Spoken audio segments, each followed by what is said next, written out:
সবথেকে প্রথমে যে বিষয়টা নিয়ে আমরা বিশেষভাবে আলোচনা করছি সেটা হচ্ছে, আপনারা জানেন যে ইউরোপে তারা একটা এয়ারক্রাফট বানায়, এয়ারবাস। বাংলাদেশে আমাদের বোয়িং আছে, আমরা এয়ারবাসও কনসিডার করছি, যাতে একই ধরনের প্লেন না কিনে দুই ধরনের প্লেন হলে আমাদের সুবিধা হতে পারে বিভিন্নভাবে। সেটার জন্য আমরা ইতিমধ্যে আলোচনা চলছে। বাংলাদেশ বিমানের অধীনে একটা ইভ্যালুয়েশন কমিটি করা হয়েছে। আমাদের কাছে এয়ারবাস ইতিমধ্যে তাদের অফার দিয়েছে, ফাইন্যান্সিয়াল অফার, বিভিন্ন অফার দিয়েছে।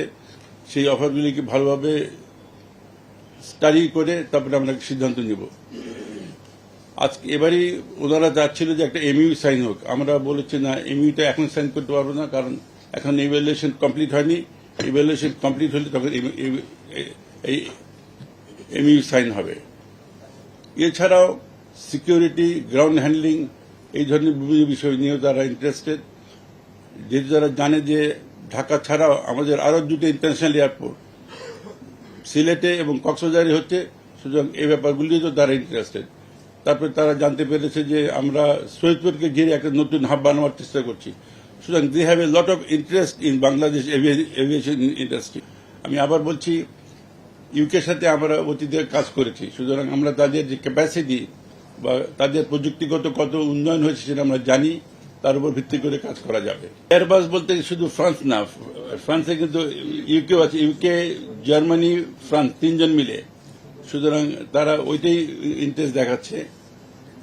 সেখানে আমি বলবো, এখন পর্যন্ত আমি যতদূর জানি বেশ ভালো অফার আমরা পেয়েছি। আপনি ঠিকই বলেছেন যে ইন দ্য মিন টাইম বোয়িংও আমাদেরকে একটা ভালো অফার দিয়েছে। আমরা এই অফারগুলিকে আমরা ইভ্যালুয়েট করছি, যেটা বাংলাদেশের জন্য, বাংলাদেশের স্বার্থে সবচেয়ে ভালো হবে সেটা আমরা কনসিডার করব। ভালো অফার বলতে দাম, ব্যাংকের থেকে যে সমস্ত লোন দেওয়া হবে, ব্যাংকের ইন্টারেস্ট, এই সব কিছু মিলে, এবং সেই সঙ্গে টেকনিক্যাল যে ব্যাপারগুলি, সব ব্যাপারে বেশ ভালো অফার তারা দিয়েছে। ইভ্যালুয়েশনের উপর ভিত্তি করে এটাই করতে হবে। এই মুহূর্তে আমাদের পরিকল্পনা প্রায় 10টার মধ্যে এয়ারবাস কেনা আলটিমেটলি। বোয়িংয়ের প্লেনের 737 ড্রিম লাইনার ব্যাপারে যে সমস্ত পত্রিকা আসছে, এগুলি আপনারা দেখেছেন, পত্রিকাতে বিভিন্ন ধরনের কথা এসছে। বোয়িং বলার চেষ্টা করছে, যে লোক বলে সে পাগল। তো সুতরাং আমরা এই মুহূর্তে এটাকে অত সিরিয়াসলি দিচ্ছি না, এক্সেপ্ট বাংলাদেশ বিমানকে আমরা নির্দেশনা দিয়েছি যে তোমরা বোয়িং এর সাথে কথা বলে এই ব্যাপারগুলি, টেকনিক্যাল সাইডগুলি আরো ভালো করে জানো। আর সেই সঙ্গে সঙ্গে ইন দ্য মিন টাইম আমাদেরও এই ব্যাপারে টেকনিক্যালি যথেষ্ট নো-হাউ হয়েছে আমাদের নিজস্ব। সুতরাং এই দুটোকে নিয়ে আমরা দেখছি যে এখানে কোনো সমস্যা আছে কিনা। এই মুহূর্তে আমার কোনো সমস্যা পাইনি। আমরা পৃথিবীর অন্যান্য দেশ ড্রিম লাইনার শুধুমাত্র বাংলাদেশ একলা কিনে নিই, এটা পৃথিবীতে প্রায় 500-র মধ্যে ড্রিম লাইনার চলে। সুতরাং এটা সার্বিক সকলের সঙ্গে আলোচনা করে তারপরে আমরা চিন্তা করব কি করা হয়। একটা প্লেন এইভাবে হঠাৎ করে একজন বা দুজনের কথার উপর ভিত্তি করে আমরা ফাইনাল নিতে পারি না। তবে আমরা এই ব্যাপারে কনসিয়াস, আমরা এই ব্যাপারে জানার চেষ্টা করছি। তো লাভ করছে, এটা তো আপনারা জানেন। তারা হজ ফ্লাইট সহ সব ফ্লাইট তারা করছে। বিমানে বিভিন্ন জায়গায় এক একটা এয়ারলাইন্সের কাছে পাওনা দেনা, এগুলি it's a part of business.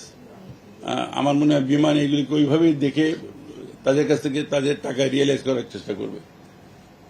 এখানে বিমান, আমাদের সিভিল এভিয়েশনেরও কারো কারো কাছে টাকা পয়সা পাওনা আছে। তো এগুলি বিজনেসে টাকা পাওনা থাকা is a part of business. সুতরাং আমরা এটা নিয়ে চেষ্টা করছি যত দ্রুত এই টাকা, আমাদের টাকা আমরা রিয়েলাইজ করতে পারি।